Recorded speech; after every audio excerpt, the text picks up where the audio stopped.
Marcus had been drifting from one low-paying job to the next for the past year, barely scraping by. He was living paycheck to paycheck, unable to afford much more than rent, food, and the occasional utility bill.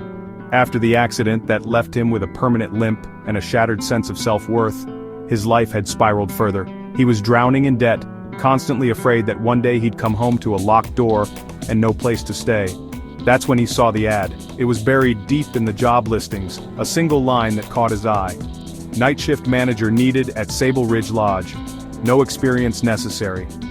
The job was in the mountains, a place he hadn't heard of before, and the pay seemed more than reasonable. It was an isolated hotel, cut off from the rest of civilization. Marcus, desperate for anything, applied without a second thought. The call came a week later. "You're hired." The voice on the other end was gruff, almost tired. "You start tonight." Marcus had questions. What kind of place was it? What was the actual job? But the man on the phone just rushed him through the details and told him to get to the hotel. The only instructions were vague. Arrive before nightfall. Don't leave the premises. Don't speak to the guests. Follow the rules and you'll be fine. The strange urgency in the manager's voice unsettled Marcus, but he was too far gone to back out now. The drive to Sable Ridge Lodge took longer than he expected, the roads winding and curving like they were meant to confuse him. As he ventured deeper into the mountains, the weather grew colder, fog creeping through the trees. The kind of fog that made everything seem distant and unreal, as though he was driving through some forgotten world. The lodge appeared unexpectedly, almost out of nowhere, looming like a dark sentinel against the moonless sky. Its stone walls were covered with creeping ivy and the windows were dark, void of life. The parking lot was empty except for his car. Marcus hesitated for a moment before pushing open the heavy wooden door. The hinges groaned as if protesting his entrance.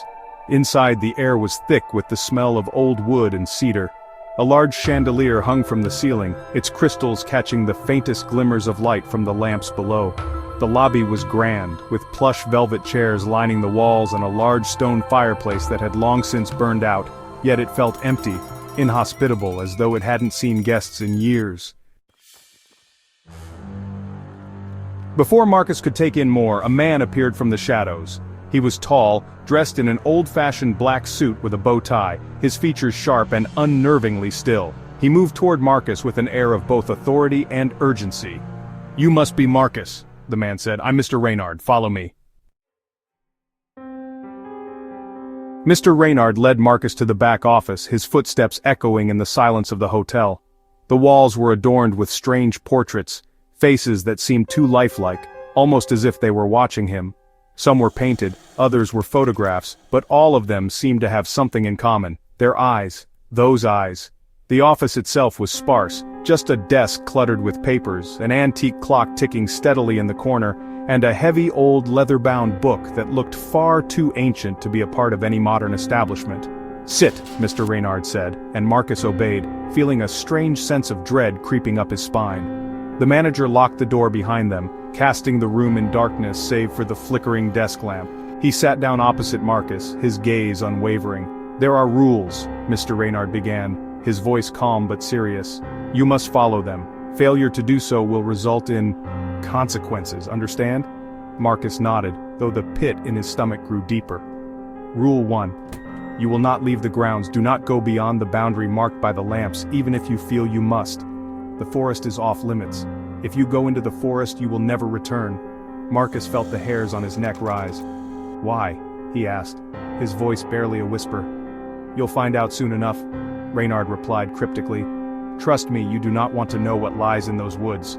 Rule 2. You will meet guests. They will stay here tonight. Do not engage with them. Do not speak to them. No matter how familiar they seem, no matter how friendly they act, do not answer them." Marcus frowned. "What do you mean?"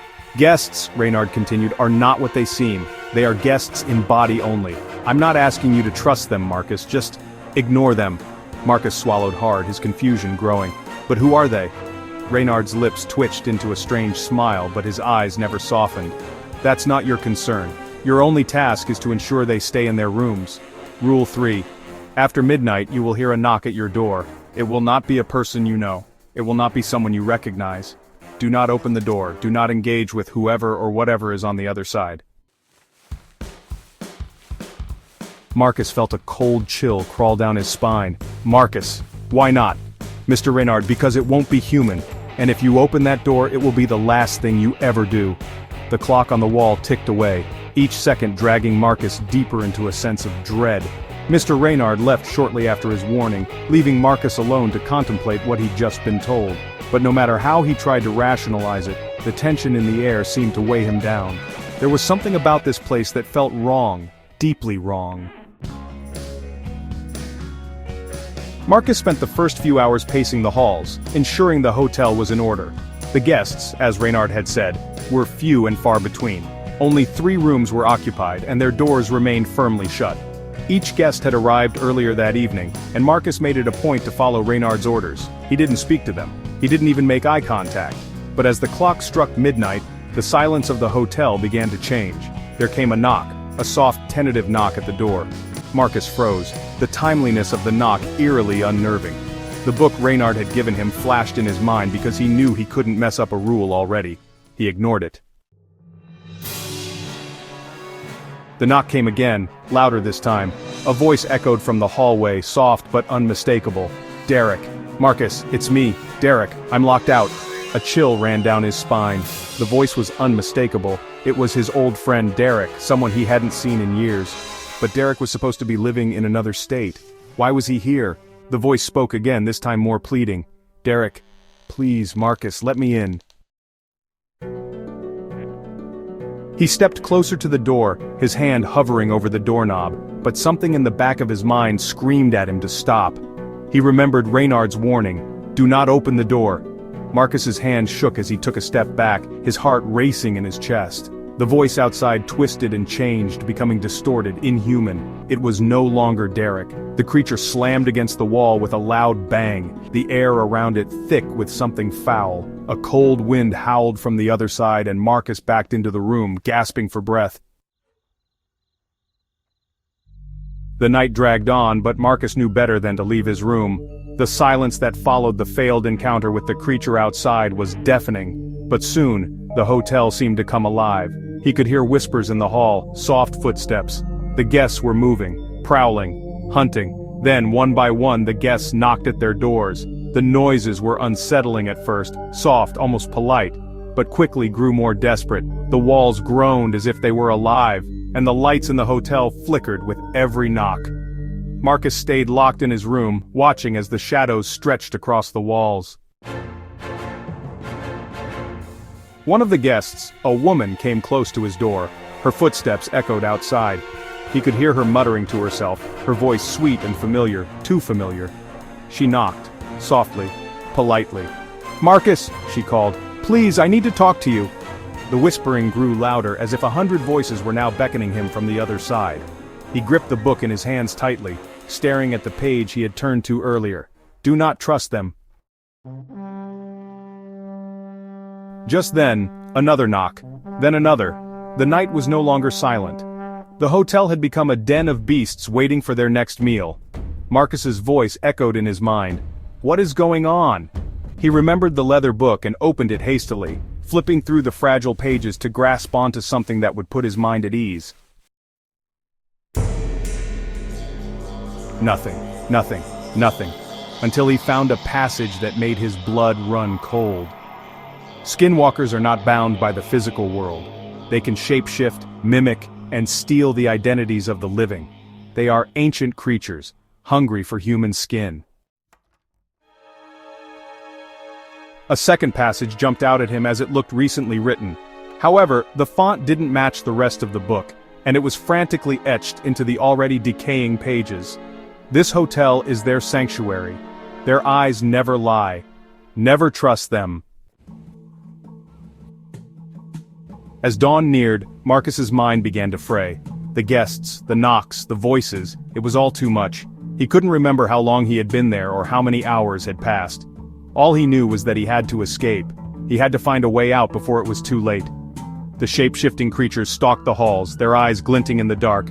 It was clear they were narrowing their sights on his location. His mind raced with thoughts of running, but where? The forest, the lighted perimeter, he was barely holding on to his sanity. He had to escape, but the hotel had already become a trap. Before he could make a decision, the door to his room opened on its own, creaking loudly in the silence. A figure stepped in. A skinwalker was here. The room became cold as the figure moved closer to him.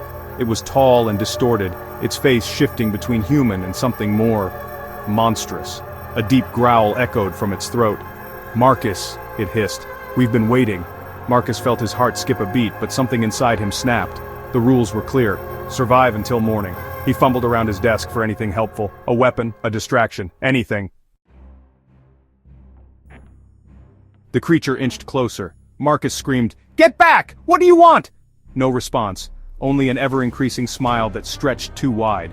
Marcus found what appeared to be a small bag with some odd substance inside. White ash? It was his last resort. Marcus took some pens from the desk, dipped them in the ash, and plunged them deep into the creature's stomach right as it was making its final move. The cretin let out an otherworldly scream that made his teeth ache, but he knew this was his only chance. He fled, stumbling out the door and panting hard. No matter where he went, the walls seemed to shift, the hallways looping back on themselves. The lamps outside were dimming, flickering out one by one, and the forest, though he had been warned to never go into it, beckoned him, offering the promise of freedom. But he knew better now. The forest was not safe. It was worse. Adrenaline coursed through his veins and only one thought occupied his mind on repeat. Survive until morning, survive until morning, survive until morning. If he didn't, he would become just another skin for the creatures to wear.